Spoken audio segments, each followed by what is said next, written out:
I am absolutely unwilling, in my personal view, to back down off of this idea that there is something so much more significant going on in the opening ceremony of the Olympics with the presentation of the Greek god Dionysus. One, the Greek god Dionysus has nothing to do with peace and harmony. He's the Greek god of ecstasy, and in fact, I think a better translation of that is the Greek god of insanity. I'm going to get into the myth stories of this, but I do not believe that any person living around the time of the Greco-Roman period or walking around, if they saw that image or that statement on a t-shirt, they're going to be like, you got the wrong dude. That ain't him. What? Are you talking about the guy who comes in intoxicated with wine, where half of these Bacchal feasts end in the murder of individuals or in licentious living and sexual absurdity and in all kinds of stuff that was so disgusting that it couldn't even be done in the main streets? A bunch of these types of things took place in the woods. Like, that's who you're saying that, and I just want to ask this question. Are we really going to accept that as propositional truth?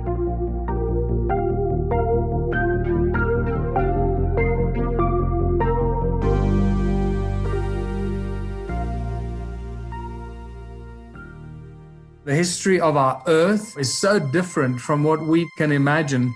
The Smithsonian, that if they found out about a large skeleton somewhere, was to go get it. I'm going to assume at least one person is right, because if one person's right, it busts the paradigm. It all goes back to the fallen cherub.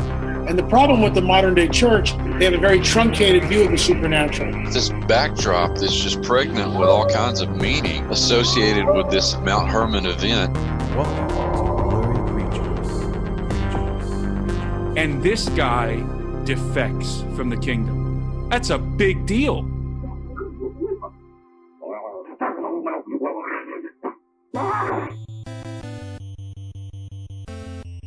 All right, welcome back to Blurry Creatures. We're going to go back into the ancient times with Dr. Joel Muddamalle again. He's one of our fan favorites here on Blurry Creatures. If you're not following Joel, Dr. Muddamalle, what are you doing? We're going to talk about some of the controversy. I'm not going to get too into it in terms of the outrage, but we're going to talk about sort of the history behind some of the symbolism that we saw in the opening ceremonies of the Olympics and Dionysus and sort of the mocking of the Last Supper. I think you'll like this episode because it's not going to be your traditional just like, oh, look at what they're doing, but more like, why are they doing what they're doing? The credibility that it lends to the story that most of us believe, and sort of the history and the symbolism of the Greek gods. Love Dr. Joel Muddamalle. It's going to be a fun one. Yeah, I love this. We're going to get into, the mythos and the mythology, which we do often. Of course, the biblical text, the biblical truths, and filter it all through the Bible, our understanding of the unseen realm, the blurry verse, etc. So yeah, it's a fun one. A little bit relevant to the timing. If you've been watching the Olympics or if you didn't see anything, you could probably go find some TikTok reels of people breaking it down. But yeah, we're going to hop into this one, kind of have like a 1,000-foot view of some of the stuff we saw in the opening ceremonies. If you want to become a member of the podcast, support what we're doing here, blurrycreatures.com/members. Spend a long time curating, courting, editing, and producing the content behind each episode here. Members get a lot of things like ad-free experience. Some people don't like the ads. You don't have to listen to ads. For a couple bucks a month, get the ad-free experience, the OG original 1985 version of Blurry Creatures like you've been enjoying all these years, to your ears on your own private RSS feed. Right, Luke? The old school way. That's right. It's like, it's like playing Contra. Type it in the cheat code. We all know it. We all did it. That's right. So come check it out. It's what keeps these things rolling here at Blurry Creatures. And there's an amazing community that's developed and grown around this podcast. And you can be a part of those exclusive channels and member spaces as well. Of course, tickets and things like BlurryCon, Costa Rica, and any future explosions that may or may not happen, Nate. Of course, those are to our members. Those are to our members first. Luke, who was the first opponent in Mike Tyson's Punch-Out? Do you remember? No. Come on. Dig deep. Dig deep. Oh. Ricky Martin? I don't remember. Glass Joe. Glass Joe. Okay.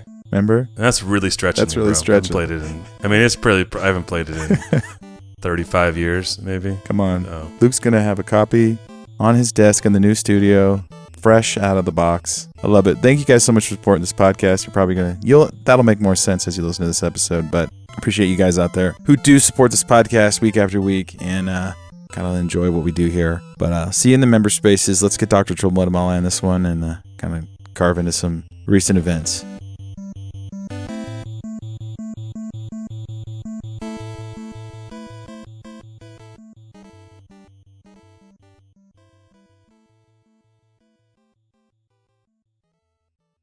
All right, welcome back. All right, welcome back. Welcome back to Blurry Creatures. We got our pal, Dr. Joel Muddamalle, on the show again today. We're going to talk about a little bit about the Olympics and kind of some of the drama that went on there. Author and TikTok star, Dr. Joel Muddamalle, back on Blurry Creatures.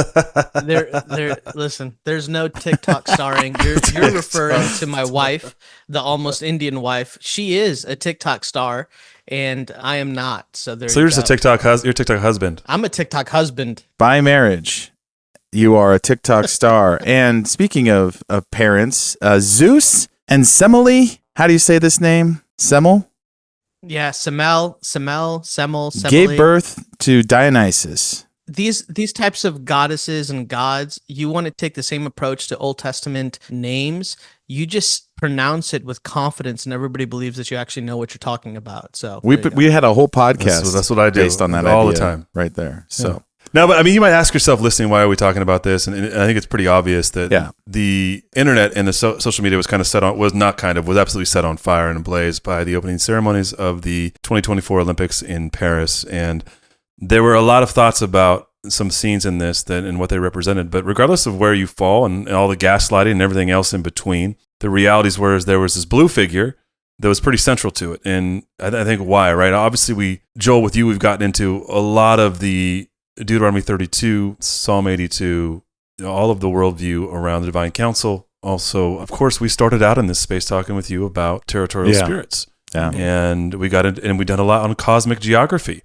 And really, not all of this is predicated on and circles around the sons of God that we see in Genesis 6, that we see in Deuteronomy 32:8, that we see in Psalm 82. It just so happens that in this very visible and seen by millions of people, there was this representation of this certain God. And that's what and I know you posted a bit on social media about this in the last few weeks, and it's quite a visceral response. But we're going to talk about this from a practical standpoint. Like, what's happening here? Why is this figure front and center? And we know it's the Olympics, is Greek, and so there's some easy answers to this, but I think the answers aren't always that easy. And I think if we're to really understand the significance of this figure and why this figure is included, we need to go back, and we need to have the theologian, we need to have Dr. Joel in the house, and you're uniquely qualified. Yeah. Aside from being a TikTok husband, you studied under Dr. Michael Heiser for in your Old Testament doctorate, and this is where our podcast live. Yeah, this is very accidental. Genesis 6. If you actually look into it, because it's got a lot of like,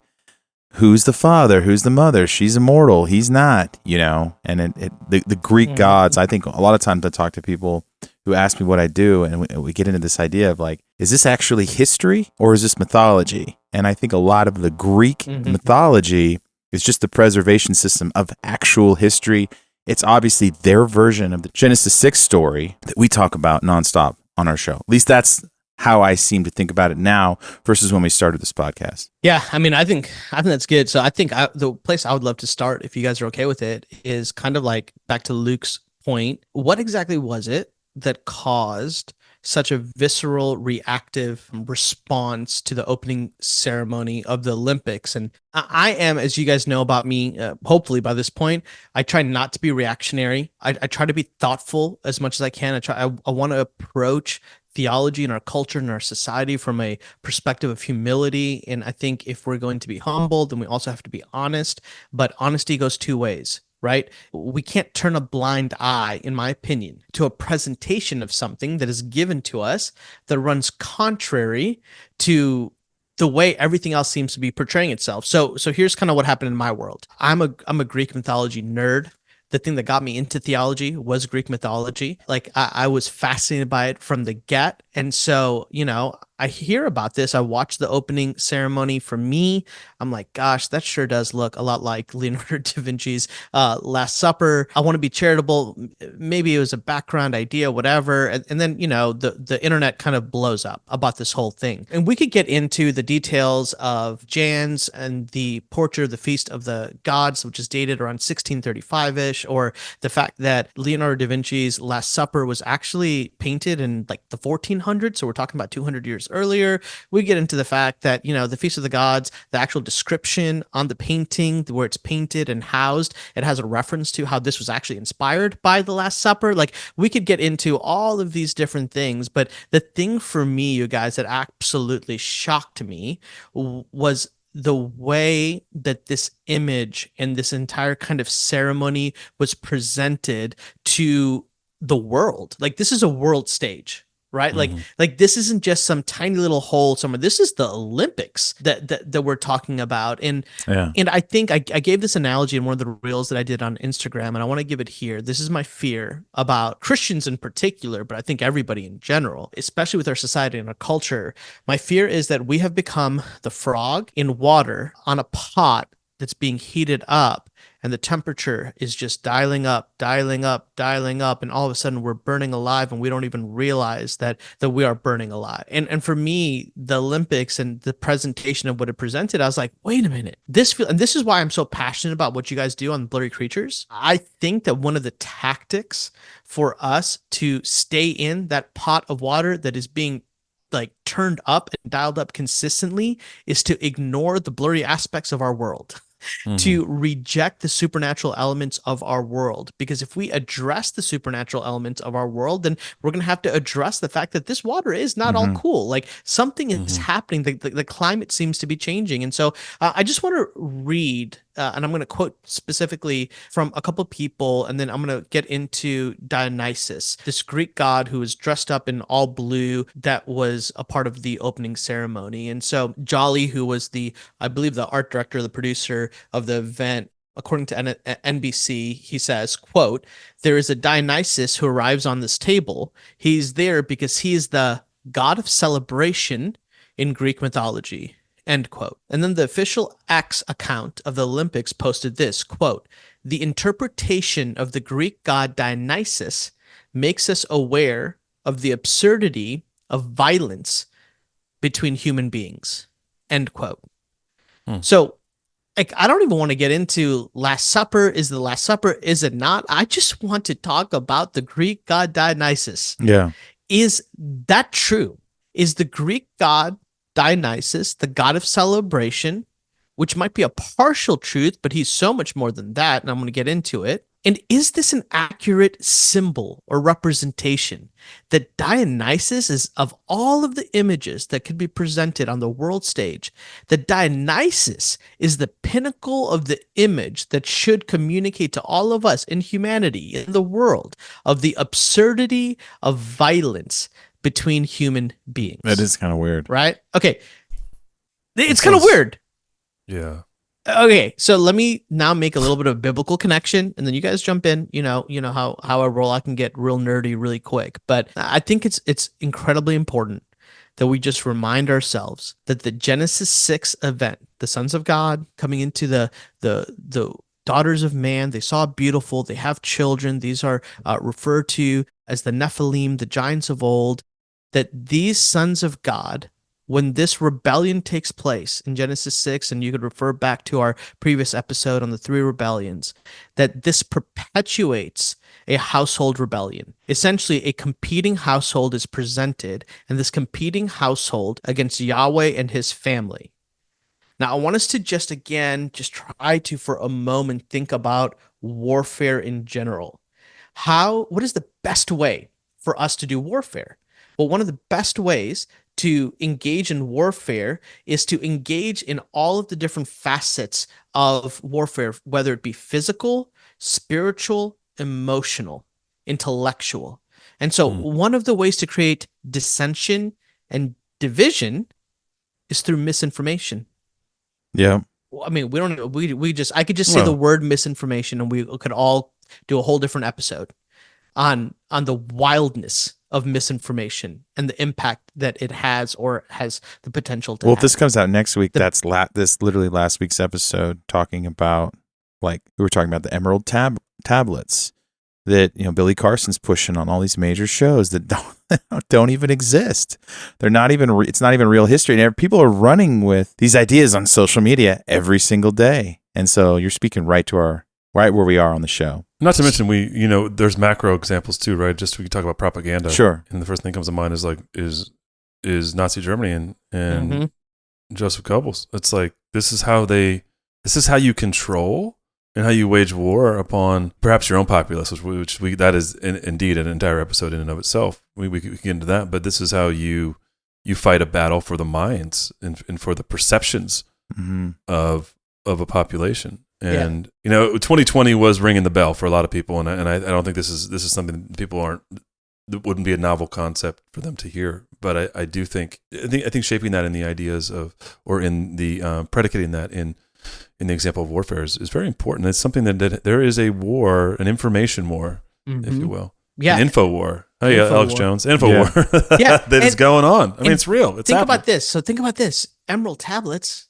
How do rational, smart, educated individuals in our world buy into this? Hitler.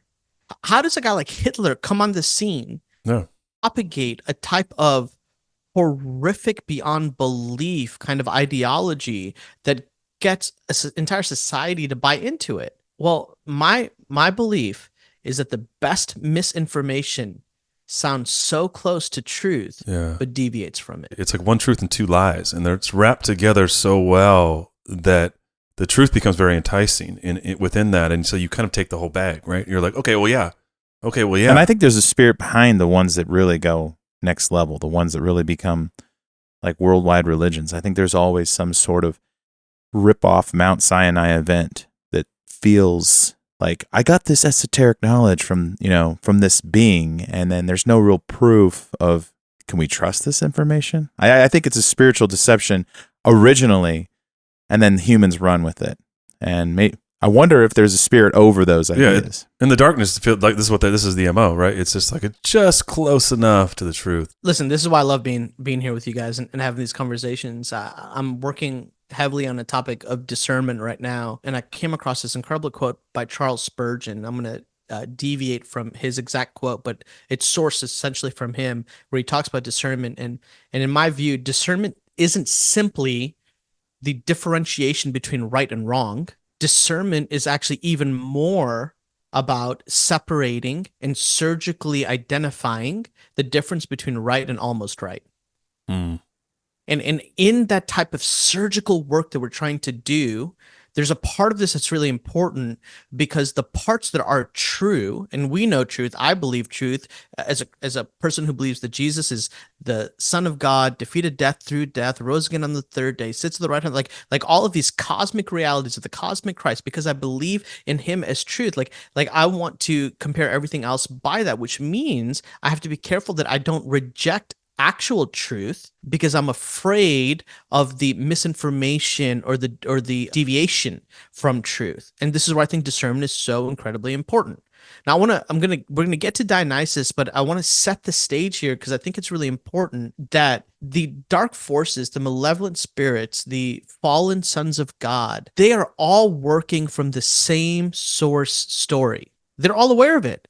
This is Job. Yeah. Where were you, Job, when the morning stars, the sons of God, shouted for joy in the beginning of creation? So in one sense, I think we have to just kind of remember, listen, these are not dumb, idiotic beings out here. They have a historical account of what actually is truth. And if this is true, and I believe that it is true, that means that I have to believe that in Genesis 1, 2, and 3, when we get actually in Genesis 3, what's referred to as the proto-evangelion, the first glimmer of the gospel, it's this famous passage where God tells to Eve, hey, your seed, singular, is going to crush the head of the serpent, but the serpent is going to bite at the heel of his foot. It's like, whoa. This is the first time the gospel is presented and announced and proclaimed. Do we really believe the dark forces, fallen sons of God, rebellious angels would not be aware of this story? That they would not be aware that there would come a time when a son of God would be born from a mortal woman who would live a perfect life and would be the actual agent of death and demise for these fallen beings. So again, I want to just step back and think, Genesis 6, Mount Hermon. You guys have in nausea. You've gone through this, so I know your audience, like the Blurry fam, like y'all know this. Like, you know, the the impact of weaponry and pharmakeia and hallucinatives. But I just also want to make another connection. I believe, this is my view as a theologian and scholar, that the Genesis 6 event is the source story also of the religions of the world. Yeah. It's the source story of the propagation of truth that's almost true but not true. Well, what's the best kind of truth? Plagiarizing. I'm just saying they're plagiarizing the first glimmer of the gospel, which is why you've got vestiges of this idea of this heroic Son of God who's going to come and be the one to liberate humanity from their oppression. Well, if you think about history as if, the gods were, and I think the Greeks actually, when you look at the Greek gods, they look like human beings, right? And the demigods were, and I think that's a more accurate depiction of angels or fallen sons of God. They were human enough, but not human. And so we get the giants because there was this ability to kind of cross their species with ours, so to speak. Yeah. What's the Nephilim, right? Not the fallen sons of God. Well, the original, Nephilim, the parents, right? I guess, but in Greek mythology, they look like human beings. They don't have like angels. Yeah. Oh, yeah. They're humanoid. I think that they have a more accurate portrayal of the gods, is what I'm saying. But then they move into their territory. They're lesser beings, but they're also spiritual. So people run with, these are the gods. These are the origin. This is where it all comes from. And then their whole society builds up around. And then we have people today who still believe that. And then they believe the Anunnaki, which is the Sumerian version of the Watchers. Mm-hmm.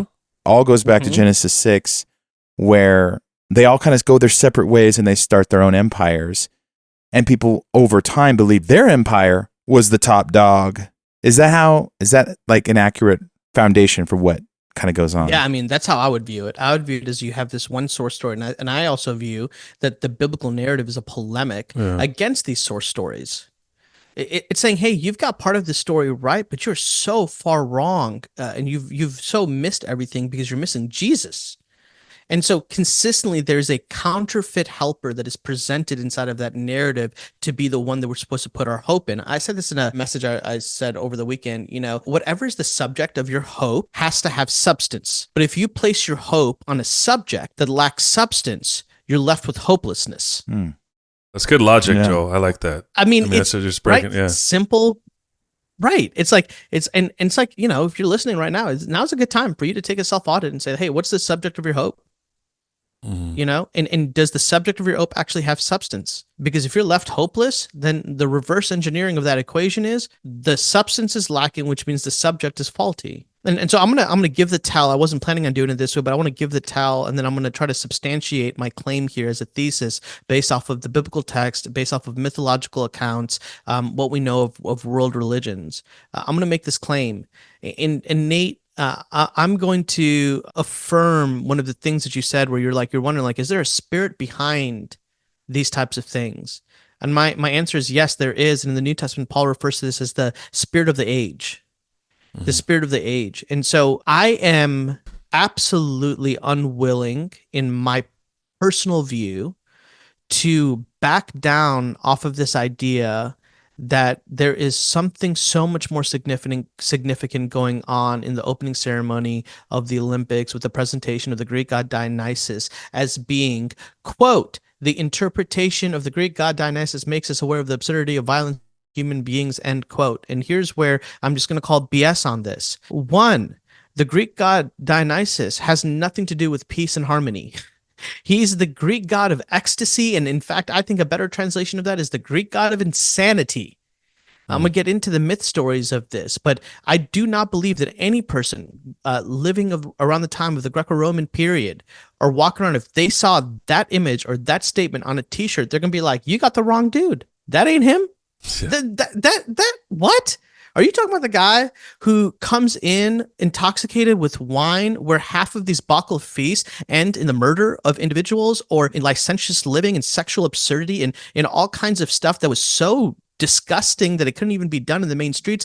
A bunch of these types of things took place in the woods. Like, that's who you're saying that. And I just want to just ask this question. Are we really going to accept that as propositional truth? That Dionysus is the ideal image to project to us the absurdity of violence between human beings. And I just have to make this comparison.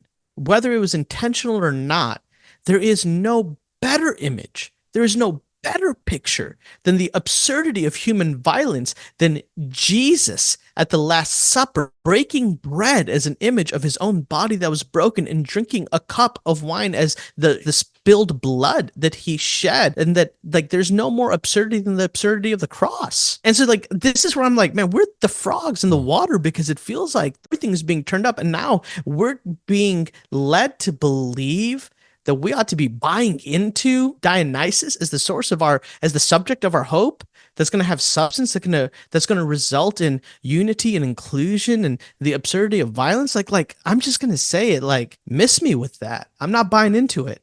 Now, I made a claim. Let me try to substantiate it.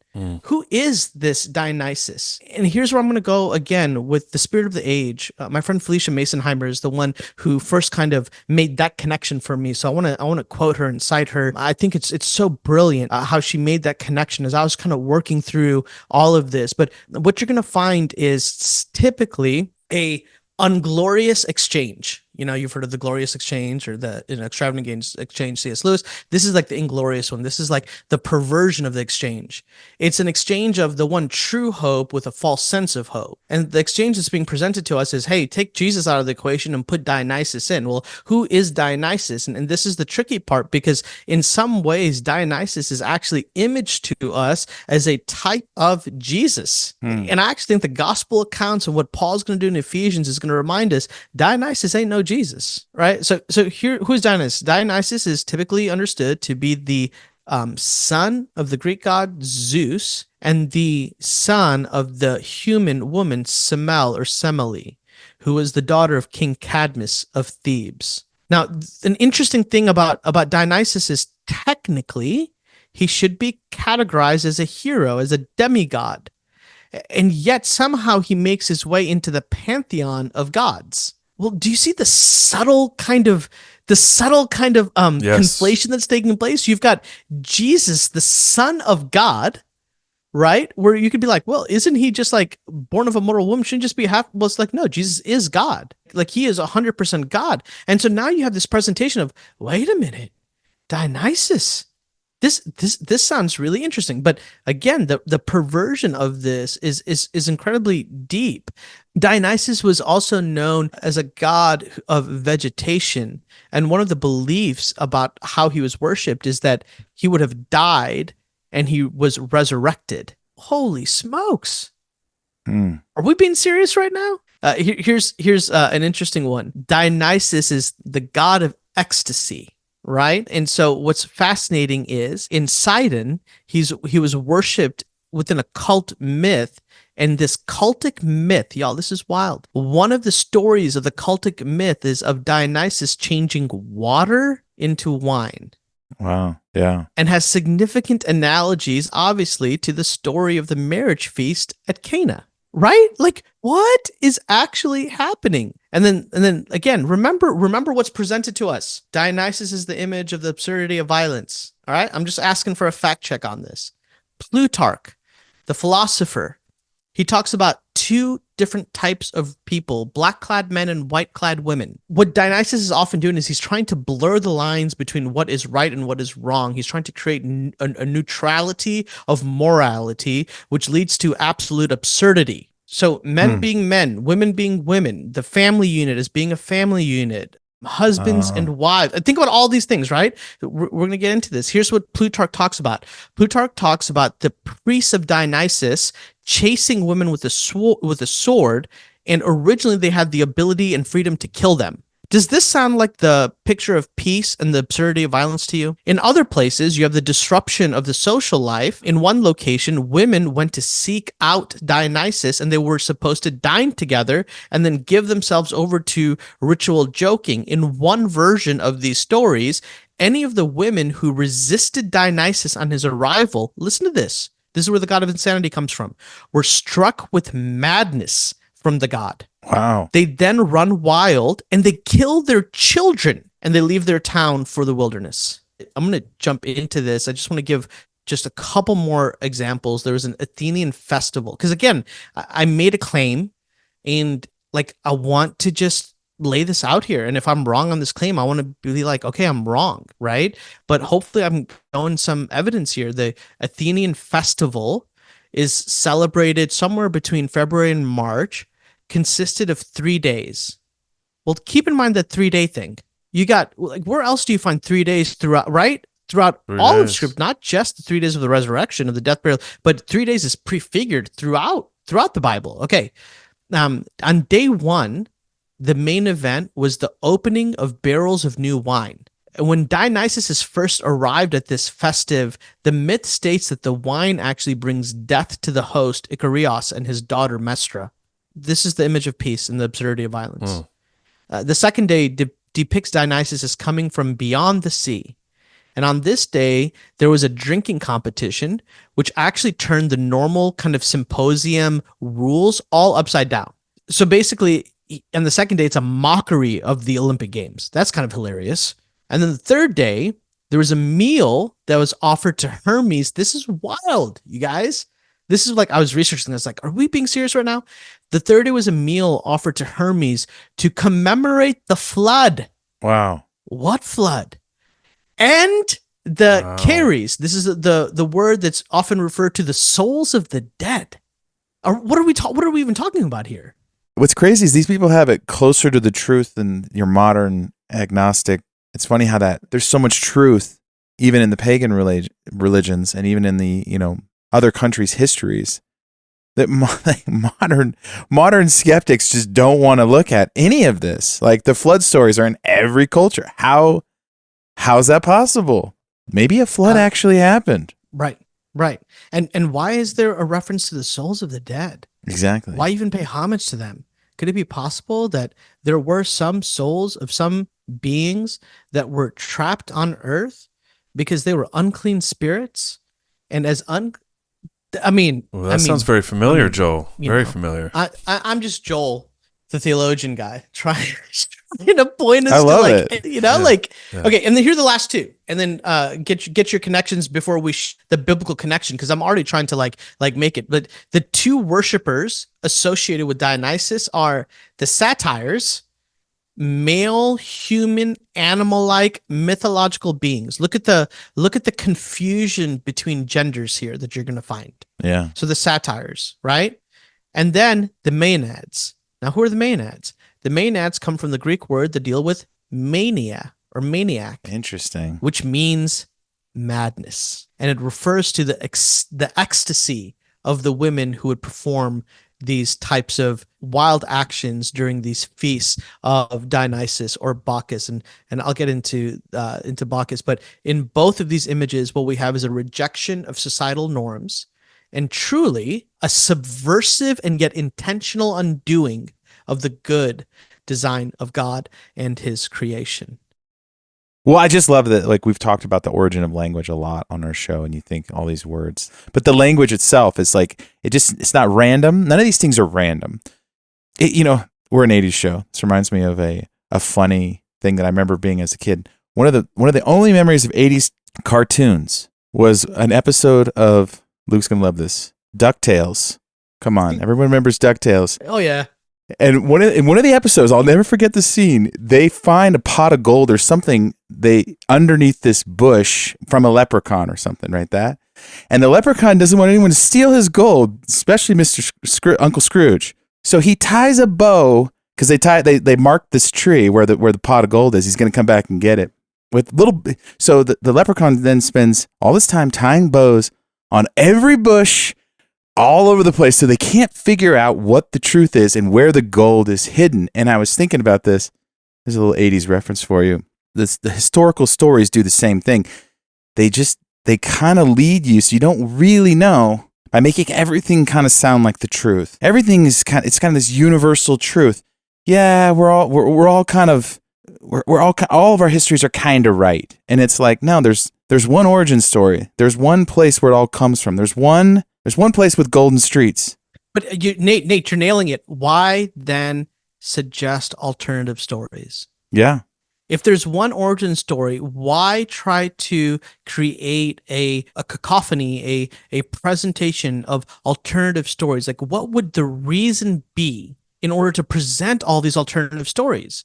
The reason would be so that we would not buy into the one true story. Yeah, exactly. Right? Like the red herring, throw everyone off. It's the red herring. It's throw everybody else off. And this actually is why I think that the Gods of the Nations and the Deuteronomy 32 worldview and all the work that I've done and that Mike spent his entire life working on is so incredibly important, because this brings cohesion and connection to not just the through line of Scripture, but the through line of human history. So we can make sense of the moments that we're living in right now. Dionysus, just interesting. Let's make some connections with the world religions. Dionysus was equated with several gods of surrounding civilizations: the Thracian Sabazaios, the Etruscan Fefluns, the Roman Liber or Bacchus. But another fascinating thing, he was also associated with the Egyptian Osiris. This comes from the historian Herodotus. And in some places, this is where things are so tricky. And this is why I'm just saying, pay attention to the fact that of all the deities that could be represented in this moment at the Olympics, it's Dionysus. Sometimes in Second Temple literature and elsewhere, Dionysus was conflated with the Jewish god Yahweh. Now, how do we know this? Okay, so again, this conflation, and why I'm picking at this theme here, is important, because I think Dionysus is being presented to us as a counterfeit hope, a counterfeit helper. And I'm just trying to help us see that these beings are deceptive and they're deadly, because they might give momentary hope or they might play the game real well, but they all have their own agenda, and their agenda is not for our good or for our human flourishing. It's for our self-destruction. And so what you have here, so there's a story that takes place in 2nd Maccabees around 168 BC. You've got Antiochus Epiphanes. Antiochus is the Greek ruler of the Seleucid Empire about this time. He's trying to like push the Greek philosophy and culture out through the world. In 2nd Maccabees 6, you have Antiochus, who goes to Jerusalem, takes the temple, and dedicates that temple to Zeus instead. And then he replaces Sabbath by the monthly birthday of the king, compelling the Jews to celebrate Dionysus with a procession of ivy. This is 2nd Maccabees 6-7. So it's Antiochus Epiphanes who accused the Jews actually of being worshippers of Dionysus. So he sets up the abomination of desolation in the temple. He imposes the cult of Dionysus on the Jews by making them do the feast of Dionysus, by wearing the feast of Dionysus, and to walk around a procession in honor of Dionysus. Now, there is nothing new underneath the sun.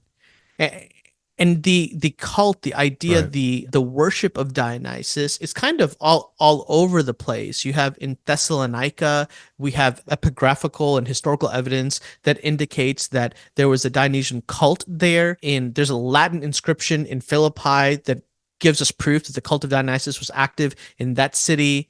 In Athens, you had the worship of the deity that's prominent.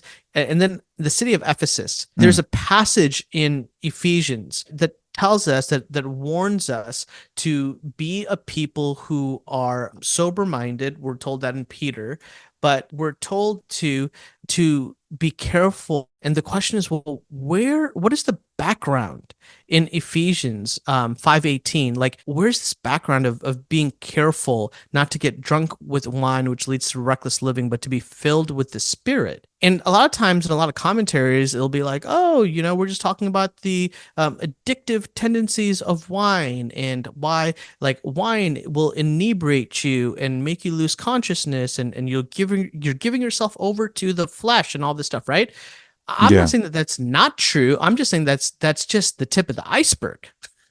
Addiction in wine is just the tip of the iceberg. The question is, what does that addiction in the wine open you up to? Yeah. So in the city of Ephesus, you had, yes, worship of Artemis, but you also had the cult of Dionysus. So when Anthony enters the city of Ephesus, this is what the philosopher Plutarch says: women arrayed like bacchanals, and men and boys like satyrs and pans, led the way before him, and the city was full of ivy, and harps, and pipes, and flutes, and the people hailing him as Dionysus, the giver of joy and the beneficent. And what I think that we're finding here is seems to be this kind of like intentional portrayal of being like, here's Dionysus, he's so awesome, he's so good for you. But everything that we find from the accounts of his storyline is stories of violence and stories of horror and stories of like disorderly living and chaos. Yeah. And then you have like, think about all these stories that we just read. And now I want to just put like the gospel lens on it, the Christological lens on it. And it's like, okay, Dionysus turns water into wine. When Dionysus turns water into wine, the result is people losing their minds, killing each other, doing all kinds of right. And then you have Jesus, the actual Son of God, who goes to a wedding feast in Cana and turns water into wine and shows us, oh, you can actually participate in something that is good and have it within the context of limits and not give yourself over to a licentious kind of living. And so I think it's very possible that the wedding feast of Cana is a direct spiritual, cosmic kind of gotcha to the Greek god Dionysus. You know, speaking of Paris and the Olympics, in the Louvre in Paris, it's in the same as the Mona Lisa. It's on the back wall in the Louvre, the wedding at Cana, and it's like this massive painting, and everyone in there is so distracted by this tiny little, you know, Mona Lisa photo, and behind is this giant painting of the wedding at Cana. And I remember thinking when I was in the Louvre, going, man, people are distracted by the popular thing, and they're missing this like amazing piece of artwork right behind them. I remember staring at it and just like thinking, this is like a snapshot of humans, how we are. But I have a question for you, Joel. So if these fallen sons of God are sort of kind of addicted to chaos because they rebelled originally, but they also have this daddy wound, right? Because they imitate their father. They imitate the origin, just like filmmakers and musicians. Even if their dad is something they don't have a relationship with, what do? They do the same thing as their dad. Do you think that the way that humans are with our fathers is the same way that these chaotic gods that left heaven, left home, rebelled, they carry these character traits down to their empires? Absolutely. It's 1987. You just finished an epic episode of the Gummy Bears, and you're eating your favorite cereal, Luke. What flavor? Well, it had to be something chocolatey or frosted, or maybe both. You know, and Yeah. it's the '80s, and maybe He-Man's on next. And Yeah, that's right. It's you and maybe your siblings fighting over the sugary cereals that we had. But we're in our 40s now. We can't eat like that. And luckily for us, we found Magic Spoon, which is a nostalgically delicious cereal that tastes just like our childhood favorites, without all the sugar and with a ton of protein as well. Every serving has 13 grams of protein, 0 grams of sugar, and 4 grams of net carbs. So we can feel good about eating our breakfast cereal. That's right. We're an 80s show here, and we like to go back and talk about nostalgic things. And what's more nostalgic than your favorite cereal? And my favorite flavor is the peanut butter. And if you want to join in right now, you can get $5 off your next order of delicious cereal at magicspoon.com/blurry. Or you can check out Magic Spoon in your nearest grocery aisle. It's there too. Fruity cocoa frosted and peanut butter, also blueberry muffin, cinnamon roll, birthday cake, honey nut, and maple waffle. So you go and find something you like. Easy to get your protein whenever you want it, early in the morning or in the afternoon. And Magic Spoon is so confident with their product, it's backed with a 100% happiness guarantee. So if you don't like it for any reason, they'll refund your money. No questions asked. My favorite, cocoa and frosted. Absolutely delicious. Again, you can get a discount by listening to Blurry Creatures here. $5 off your next order at magicspoon.com/blurry. magicspoon.com/blurry for $5 off. Magic Spoon, hold on to the dream. Ryan Reynolds here for, I guess, my 100th Mint commercial. No, don't. No. I mean, honestly, when I started this, I thought I only have to do like 4 of these. I mean, it's unlimited premium wireless for $15 a month. How are there still people paying 2 or 3 times that much? I'm sorry, I shouldn't be victim blaming here. Give it a try at mintmobile.com/save. Whenever you're ready. $45 upfront payment equivalent to $15 per month. New customers on first 3-month plan only. Taxes and fees extra. Speed slower above 40 gigabytes. See details. This episode is brought to you by Progressive Insurance. Do you ever find yourself playing the budgeting game? Well, with the Name Your Price tool from Progressive, you can find options that fit your budget and potentially lower your bills. Try it at progressive.com. Progressive Casualty Insurance Company and Affiliates. Price and coverage match limited by state law. Not available in all states. Outback Steakhouse's Great Barrier Eats are here for a limited time. Dive into tasty twin reef shrimp, a sizzling bloomin' French onion sirloin, and our signature beef and reef platter. How'd we do it? We wrangled seasoned scallop 2 clicks below sea level, tracked tender sirloin 14 days through the bush. No, yeah, and I just boiled this pasta, don't you know? Thanks, Tom from Minnesota. Great Barrier Eats, here for a limited time at Outback Steakhouse. No rules, just right. This episode is brought to you by Honda. When you test drive the new Prologue EV, there's a lot that could impress you about it. There's the class-leading passenger space, the clean, thoughtful design, and the intuitive technology. But out of everything, what you'll really love most is that it's a Honda. Visit honda.com/EV to see offers. Look at Ephesians 3:14. Paul says, "For this reason I kneel before the Father."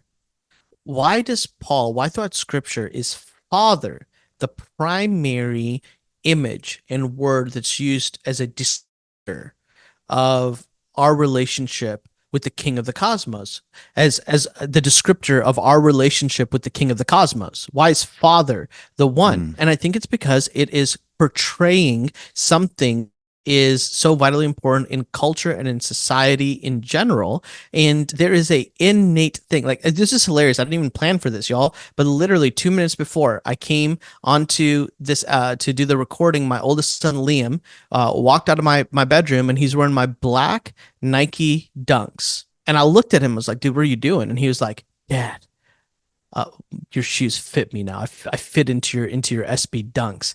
And I was like, "No, you don't. Take them off," you know? And I'm kind of annoyed, and I'm stepping. And I was like, "Oh, wait a minute. Like my son wants to be like his dad."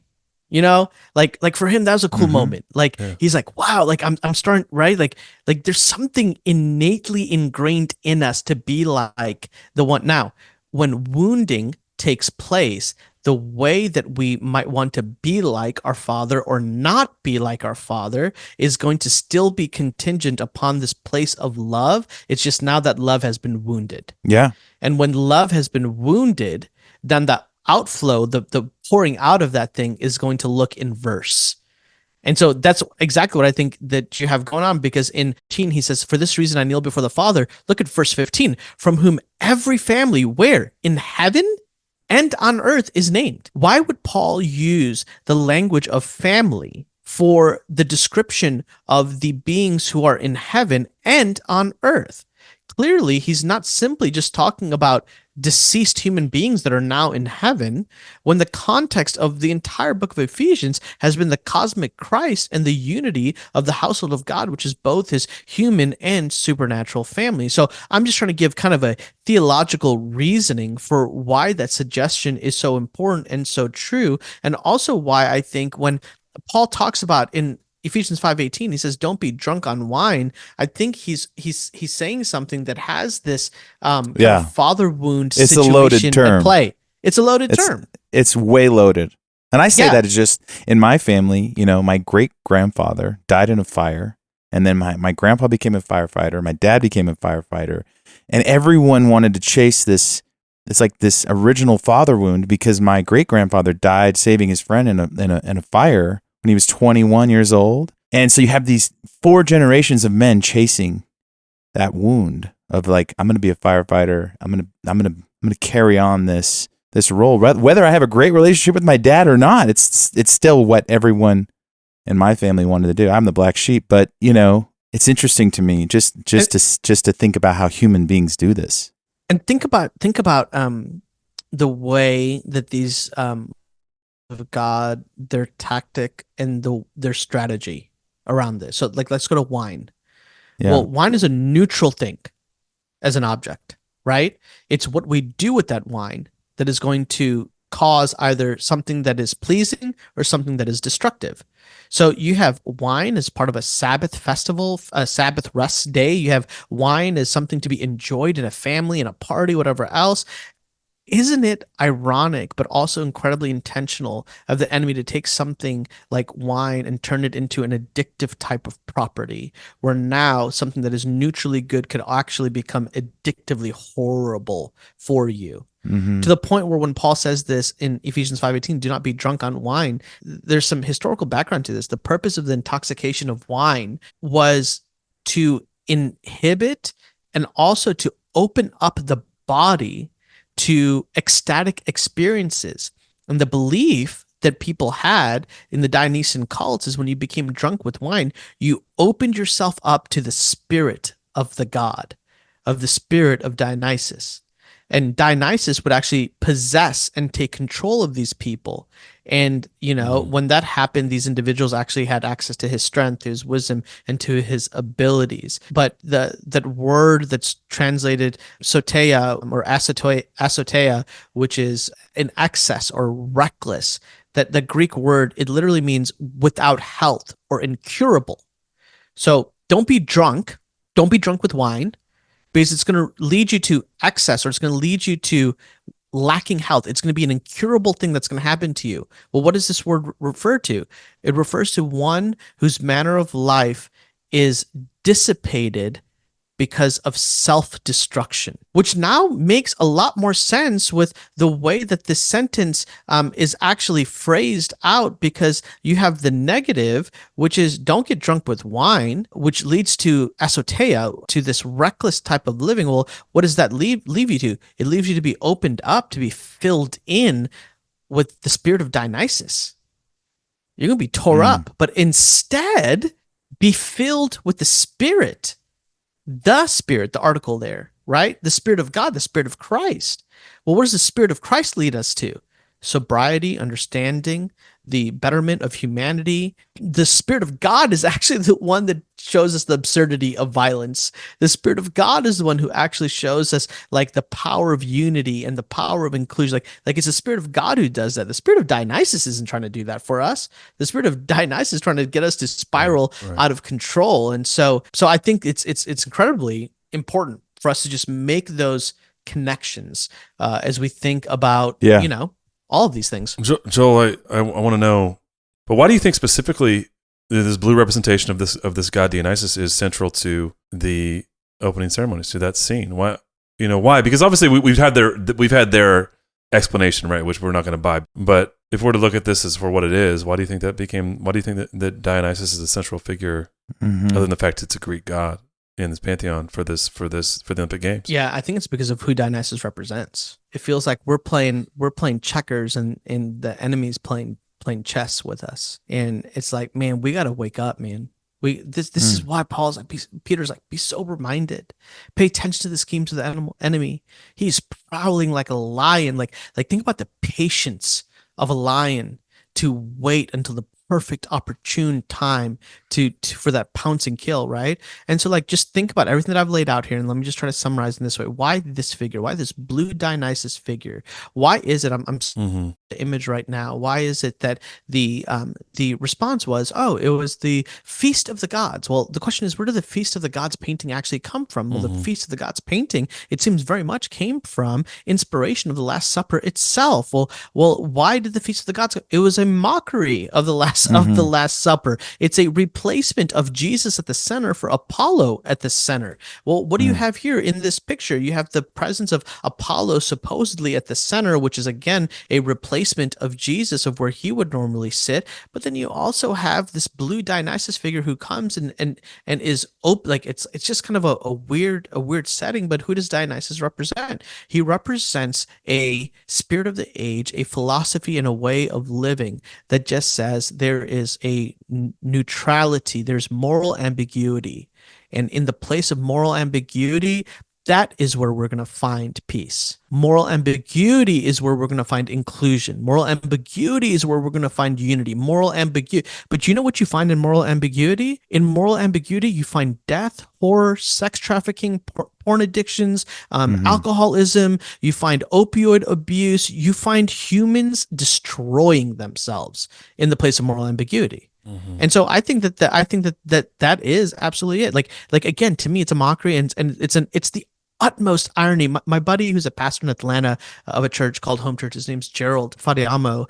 He made one of the most compelling cases that while we might sometimes be feeling like we're playing checkers and the enemy's playing chess, we have to always be reminded that Yahweh created both chess and checkers. Yeah. He is not shocked by any of this. So think about this, the irony that they thought, like, or somebody thought, whether it's a dark force behind all of this or the people or a combination of the both, that we could make a mockery of this. Is like, well, wait a minute. This is what my buddy Gerald said. That exact table that's that has, like, you know, that's presenting this mockery, this conflation of images, happens to still be the exact same table where Jesus is inviting. Jesus, not Dionysus, not Apollo. Jesus is inviting all those who are broken, all those who are longing, all those who are feeble and fragile and are on the outskirts of society. They're trying to find their way. All of those people, Jesus is inviting to the table to experience fullness of life in him and in him alone.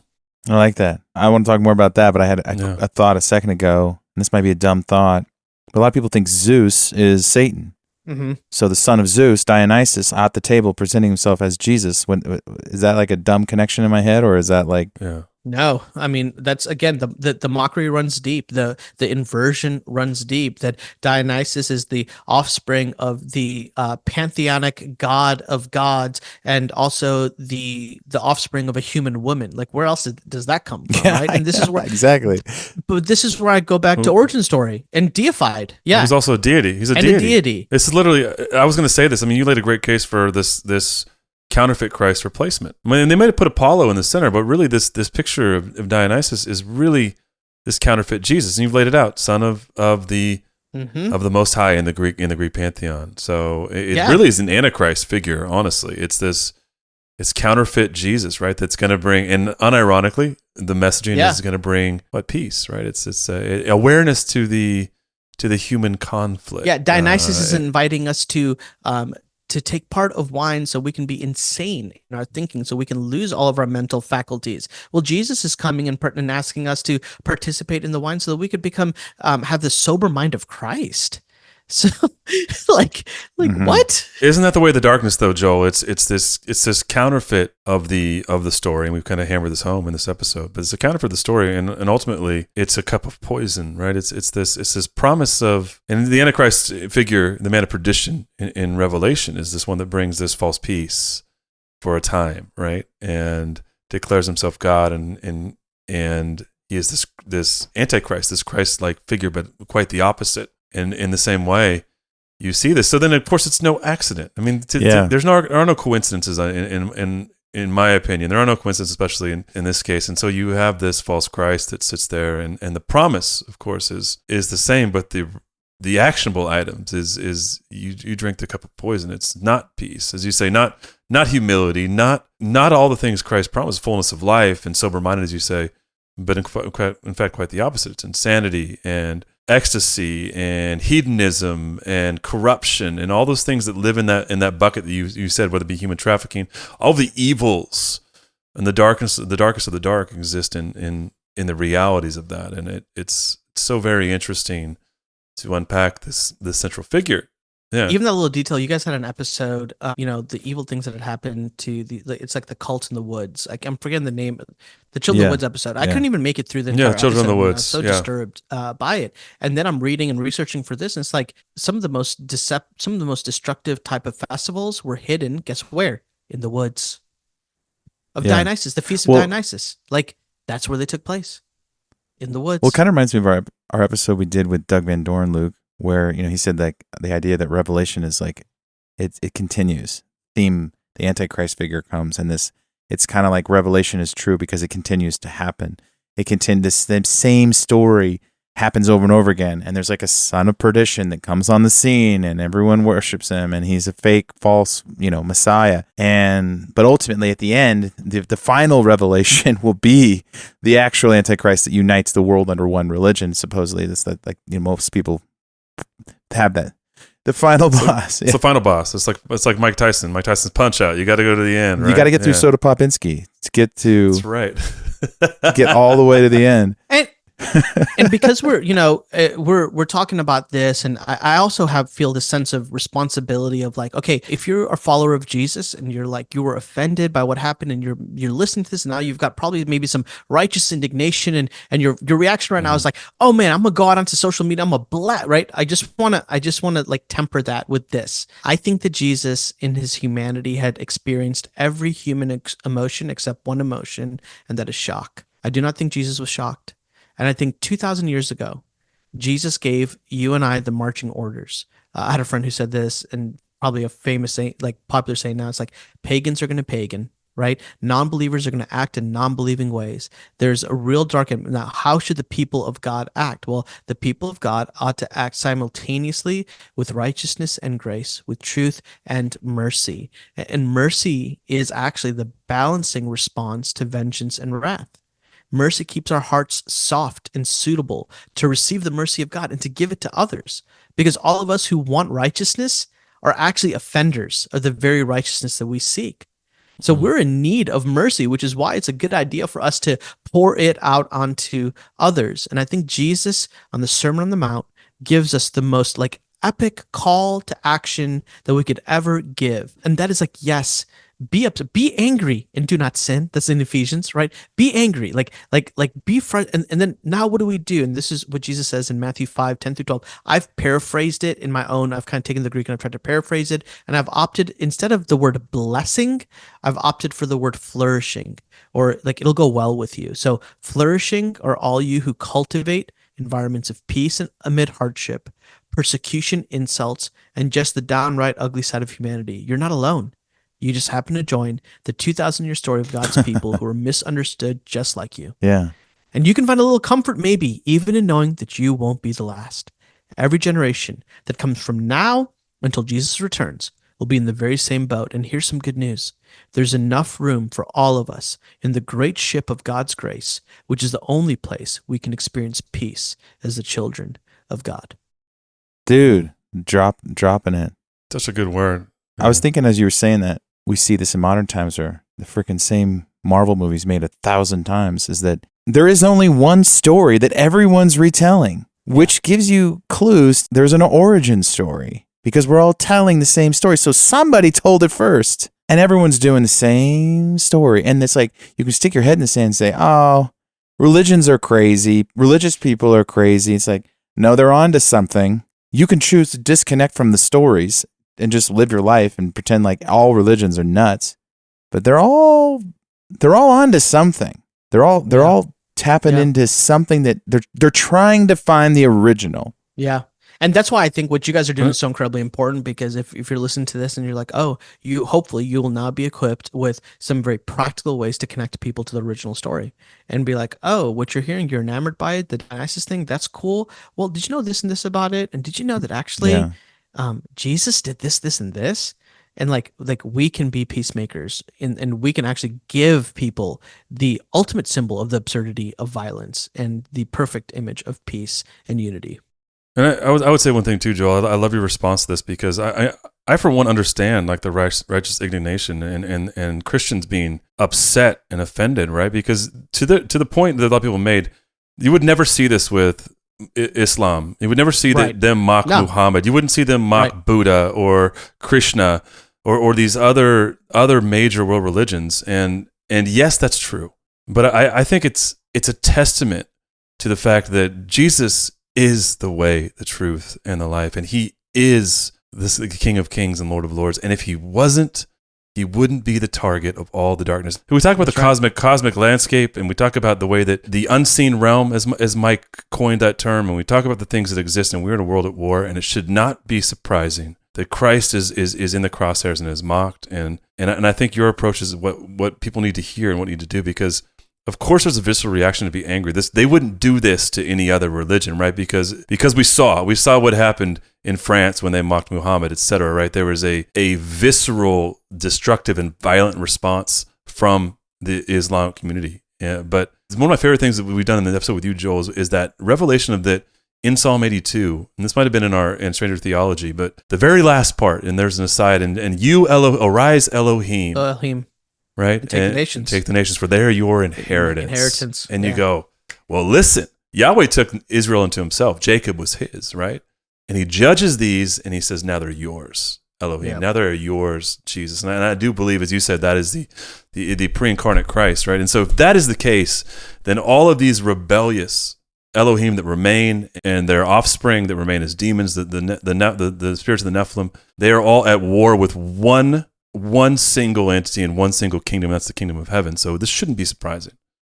And in fact, this should be expected. But I do understand that, but I think the message that you send and the words of Jesus and the way he told us to respond and his offering in one hand held up against the offering of Dionysus, it should make a lot of sense why we saw what we saw and why it occurred. As Nate said, there's one story and it's old as time. And yet, it's the most engaging story, and we're all part of it right now, sitting here. Yeah. And we shouldn't be surprised when the world comes after us for following Christ, or comes after Christ specifically. And he can take it. He's not shocked. Look, he took it. He carried this all of this sin of future, past, present, and future at the time of he was crucified. He carried. Yeah, like this is JV. Like what happened at the Olympics for Jesus was JV. He's like, hey man, the cross, I got you back there. I think it's important, though, Joel, to talk about this because, I mean, right, like some people, they won't even listen to our show because they think that our logo is like secret occult something, rather, right? So they've taken this outrage and they said everything is a part of this fallen system. So I have to live in the woods. I can't even use a dollar bill. I can't participate in anything. I can't listen to Blurry because they have a Masonic logo or whatever they come up with, which it's not. If you're listening, it's not. Well, it's not at all. You know what I'm saying though. But they take this symbolism and they almost build this massive following almost based on outrage. There's a lot of voices. Nate, the absurdity of that. They're following the way of Dionysus. It's outrage culture. I know. Yeah, it's ironic. Right? Isn't that interesting? Yeah, don't you think? I didn't even think that. I didn't even think about that, but we're always kind of swept into that stuff that happens on the internet, you know, like, oh, Blurry's part of it or Blurry's not a part of it, or why don't you guys say something? And we're like, okay, yeah, so there is this outrage at the Olympics. They're mocking Christ. Okay, what do you do about it? You know? Yeah.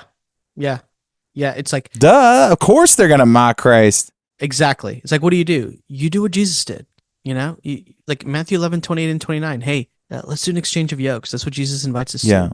Like Jesus is going to take our heavy and burdensome yoke, and he gives us his light yoke. And he says, come and follow me, for I'm gentle and humble. And it's like that's what this world needs. The world has absolutely, in my opinion, enough of the reactionary, volatile, picking a fight with it's like, it's not that we should not have, like what Luke said, righteous indignation, that we should not be be upset by it. It's okay, be upset. This is Ephesians. Be angry, and in your anger, make the commitment, a covenant in your heart that you will not sin as a result of your anger. Because if you sin as a result of your anger, that by its very essence discounts all that righteous indignation that you just had in the first place. And all you're doing is you're fanning the flame of the enemy in that way. And what a greater injustice that is, for God's people to fan the flame of the enemy versus pursuing and permeating the ethics of God's kingdom in and through this world. And the kingdom of God, and that I'm just kind of right now obsessed with the Sermon on the Mount, the Beatitudes.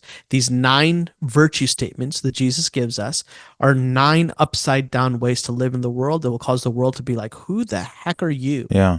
And how is it possible that you could be flourishing, not in the absence of, but in the midst of all the pain and hurtful things of this world? And you go, Jesus, the kingdom of God, right? Like that's what we do. But that's what we ought to do with this. There's a tension to be managed, and it's a both and, not an either or. Yeah, it's hard. It's hard to be a Christian and not get rattled. And Nate, can I just say this too, Luke? There's going to be a day when Jesus is going to end all the mockery. Mm-hmm. There's going to be a day Yeah. when mercy will be replaced with justice. Let's honestly pray that the Spirit of God would bring conviction and repentance to all those who mock him before that time. Amen. Yeah, aware or even This is why unaware. Jesus calls us to be exactly like this is why Jesus calls us to be peacemakers. And so we don't fear that justice will happen. Actually, I think our fear ought to be flipped. We ought to fear for the ones who are going to experience that justice because of their arrogance and their hatred towards the Messiah. And so it's like, man, if we can be agents of reconciliation, 2 Corinthians chapter 5, let's run after that with everything we've got. Man. Yeah, he's going to flip the tables. He's going to flip the tables. It's going to happen again, right? He's going to turn those tables over in the temple. I have to toot Luke's horn here a little bit here, because when we started the show, Joel, right away people started attacking us, and Luke told me, he says, we just need to adopt a policy not to say anything. Can't participate back in the crazy, chaotic debate that rages on. Just keep plowing forward and doing our thing and don't say anything. And a lot of times people want us to say stuff and we don't. It doesn't really help. And it kind of, I think it adds to what you're talking about, the chaos and the division and the whole vibe. And it was a good word by Luke in the beginning of starting the show, because I didn't realize just doing the show, how much we're lobbing out in the world to frustrate a lot of people, because it's like, I don't want to think about these things, aliens, UFOs, Bigfoot, the gods, giants. And it just blows up people's paradigms just talking about it. And we're not trying to egg people on, but inevitably it does create that chaotic response. I think Luke was right to say, just don't, just keep going, just move on. Thank you for that, Nate. I'll have to replay that soundbite every once in a while for my wife to realize that I'm right every once in a while. Every once in a while.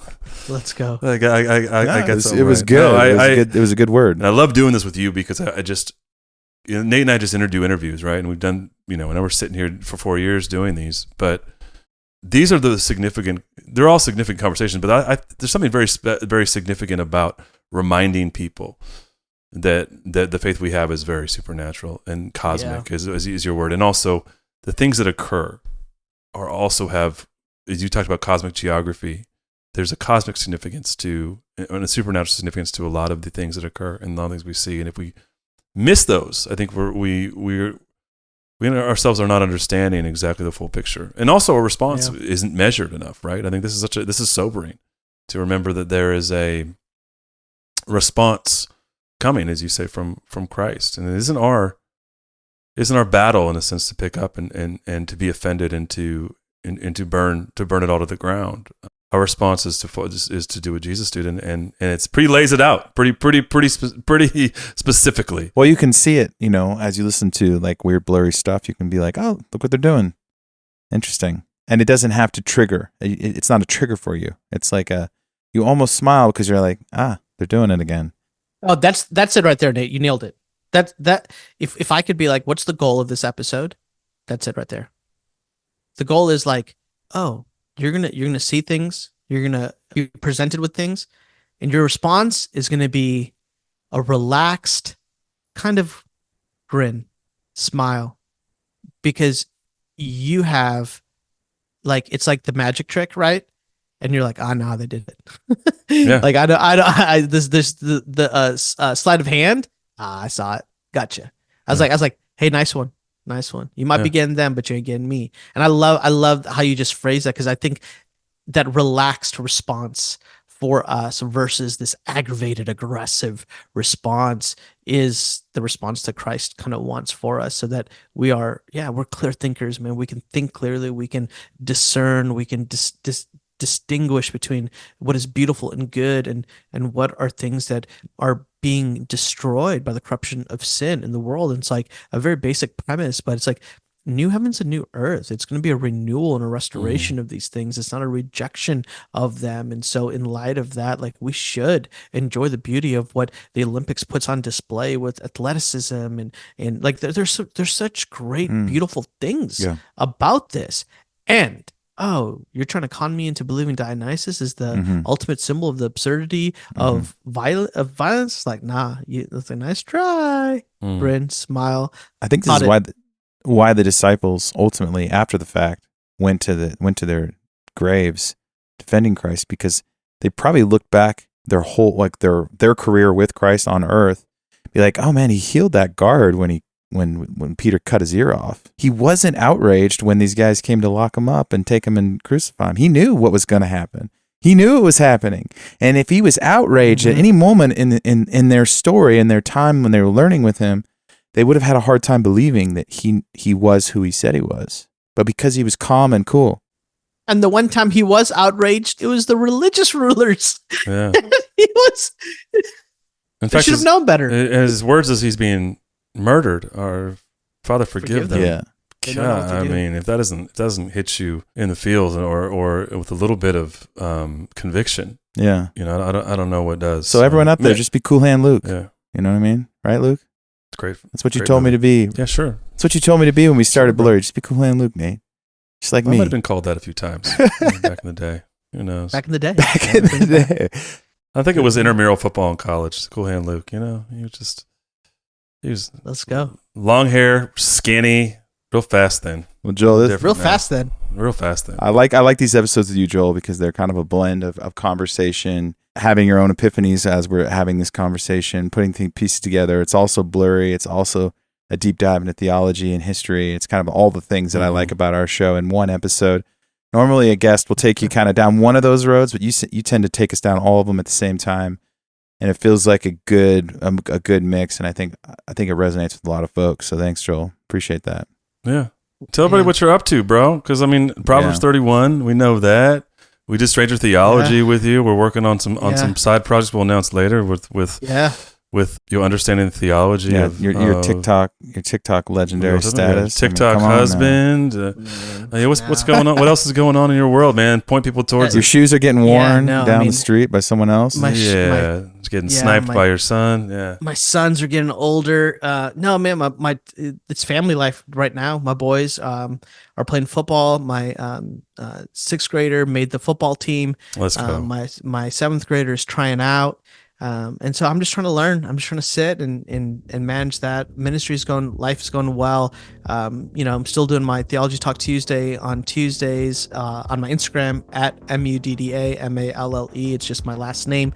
Not too many of us out there, so you can follow me on there. And just as a testimony and just as a witness to you guys, as I'm out traveling, speaking, I was at a church over the weekend and did a book signing for my book, The Hidden Peace. And I'm not even joking with you guys. At least half of the people that came up to me would be like, I'm part of the Blurry verse. And they almost whisper it just like that. You know, they're like, I'm part of the Blurry verse.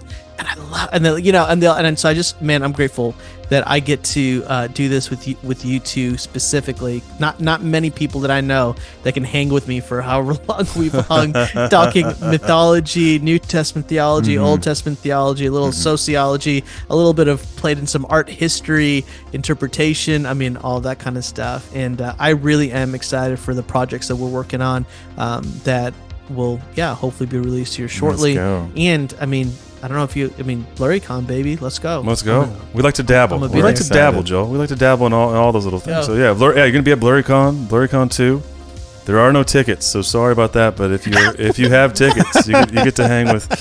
This is how bad it is. I've got friends, like personal friends of mine, who are like, "Can I get a ticket?" And I'm like, listen, I'm speaking at this event. I don't even think I can get you tickets, guys. Like, that's good. You know, I'm like, it's wild right now. So yeah, dude. Joel, I appreciate you, man. And, we do have some ideas to kind of help do some more stuff together that's a little different than our normal guests. So if you're out there listening to the show, you like what we're doing here, stay tuned. We got some ideas brewing, how to combine Joel's great take on things and the Blurryverse. I put together some unique materials, maybe some other stuff. So stay tuned. We'll tease that a little bit. That's as much as we'll do.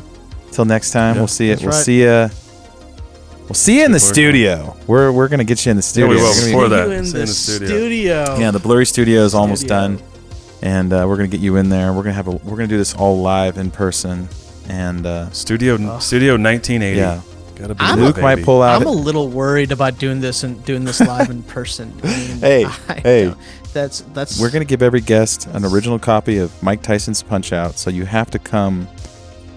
You have to come to the Blurry studio, and you get signed by Luke. Yes. He'll tell you. He'll tell you the Yeah. time he just couldn't get past Bald Bull, and about every time. Yeah. he never saw Tyson. So we have some fun things planned. It was with the always Blurry a pipe dream. It was a pipe dream. Yeah. You never know. Hey, Mike might be a Blurry. He guy. might be. He might be. You might not know. Mike, if you're listening right now, just know we're with you. Thanks, Joel. Yeah.